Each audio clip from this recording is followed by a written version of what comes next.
the Department of Energy, we talked about them.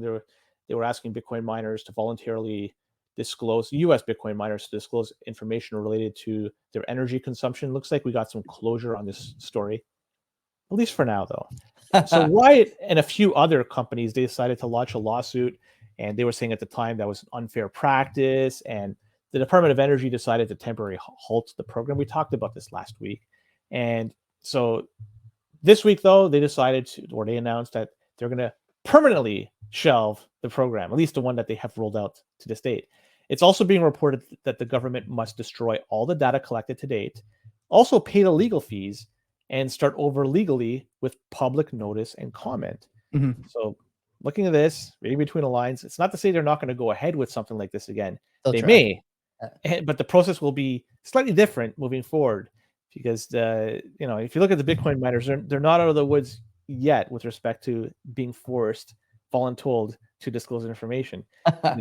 If you go look further, Fox Business is reporting this past week that the White House is voicing concerns about the sustainability of the power grid as the price of Bitcoin continues to go up. And so if you look at this, there may be another request moving forward by the Department of Energy, but this time around, they're going to have all their I's dotted and their T's crossed, so there won't be any lawsuits to sideswipe them. So one thing they could always say to go ahead with it, they could cite long-term implications of energy consumptions, environmental sustainability, all the shit like that works with normies out there. And well, in terms of people out there that are voting, normies outnumber Bitcoiners by a large percentage. So if you appease to those normies and you say, look, this is one reason why we should do it, and you say they're bad for the environment, they take up too much energy, shit like that, and normies scoop it up, well, you're going to have this type of policy put in place. And what are they going to do with this information once they gather it? We could hypothesize what's going to happen. We don't have to hypothesize. We talked about it last week. Their intention is to take the information and make Bitcoin mining very difficult or outright illegal in the United States. That's in their stated goals from 2021. So we don't have to guess. We know. They've told us already. Liz Warren and the boys over there, they're up to no good. Brian Morgenstern, I still think I want to get him on the show to talk about this, because he's obviously got the inside scoop working at Riot, heading up their efforts here. The thing that I would say, Len, in terms of energy, and we talked about this last week, but I'll rehash it since we have a rather large audience tonight.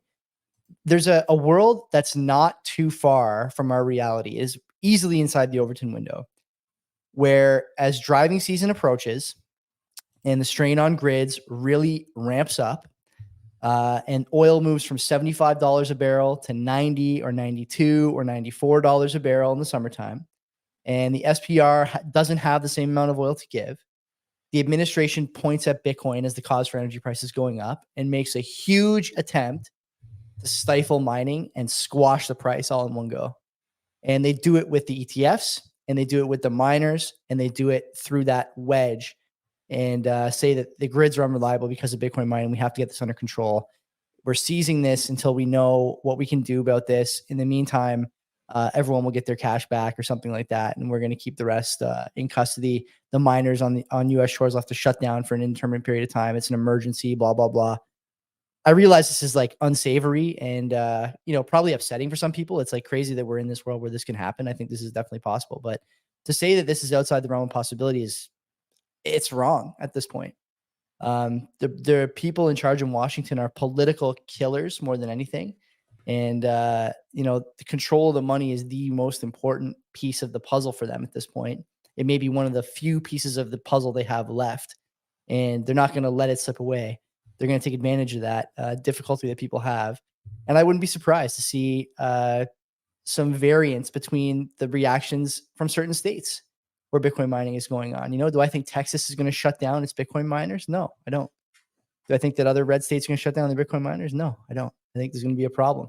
And that's going to add to this cocktail, this bomb that's brewing over in the United States as we head into an election cycle. You saw today the whining and crying about the Supreme Court dropping a 9-0 bomb on the anti-Trump crowd, making sure he's on every ballot. It was 9-0? 9-0. Hardly ever see that, eh? And yeah, not great for all those people who have been like screaming into their pillow about this guy for the last 8 years at this point. I can't imagine being that obsessed, but there are tons of people who just live in that world. The other problem that Bitcoiners are going to have in the States is that, if the price on Bitcoin was 20,000 and we hadn't spent the last, 6-8 weeks absolutely fucking dunking on everybody and their mother and brother, there's the people who are sort of normies and don't care about Bitcoin wouldn't maybe have much to say. But now that the price is 70,000, we're wearing a bit of a target, I think, more than we were 2 months ago or 3 months ago. And a lot of people are going to be gunning for blood, right? You have no idea how many of your friends who have no Bitcoin are watching the price more closely than you and praying every night to the infant Jesus and Mother Mary for government action against your assets. There are tons of people, and a bunch of them are your friends. And they're going to vote for something like this or support something like this from the Biden administration. I don't think this is out of the realm of possibility. I think it's something that we should all be concerned about. So I'm looking at that. I could see there's definitely a possibility that the government does some enforcement action. I'm not, I kind of wish they do it in a way too. It seems like it's inevitable. Let's go through this whole process and let's prove that a decentralized system cannot be shut down. And there may be some more pain, temporary pain, but long-term gain as a result. I bring it on. I'd love to see it. Also, it helped my 2024 stack and go. I reach it much sooner because it's not another reason. But yeah, so now I'm going to ask you the question really quick before we sign off on this segment of the show. Go. As I asked Dan and Mike this from the High Hash Rate podcast, who would you rather see retire first, Joe Biden or Elizabeth Warren? Oh, I mean, Biden is already retired. Like he's, No, but if knowing that he at least everything is showing that he wants to run Liz. again. I'd rather see Liz retire for sure. Yeah. Really? Yeah, of course. I mean, how could you not? She's clearly curried some favor with people in Washington and is able to swing this stick. I mean, it's incredible to me that she's been able to achieve all these things and garner the support that she has under the banner of something as blatantly insane as anti-crypto army. What the fuck are you talking about? Don't you have She's up against some stiff resistance from what I understand. There's somebody running against her that has I'm not going to get stiff until 69K.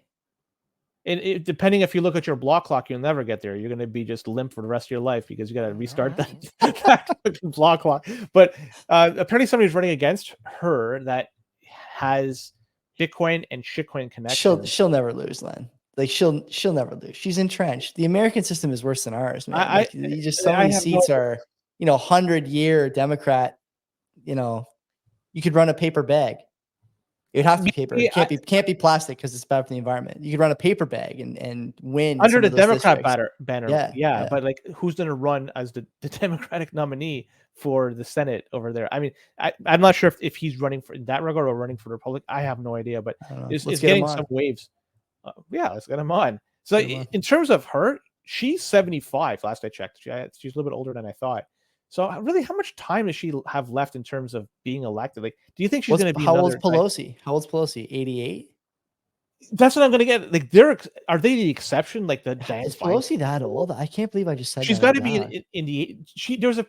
Wasn't there a picture of Pelosi with 83? She's 83. Yeah, holy shit. Was it Feinstein or McConnell 82, Biden 81? That is nuts, man. Yeah, there's pictures of her like somewhat like a former president tapping her on the head before there was, FM radio or color TV. I mean, she's definitely got a wide ranging sort of understanding of politics thanks to the time she spent there. But, Elizabeth Warren, she's only been there since 2008. She hasn't been elected all that long. I mean Pelosi. Pelosi, yeah. Okay. Warren's a whole other story. Warren ran for president in 2012. So.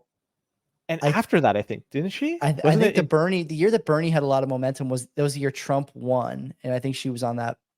She was in those primaries too. So that private jet video, I thought that it was 8 years ago. I could have been wrong. That's a great video though. I love that one where she's hiding behind the sort of portly intern there. Good for her.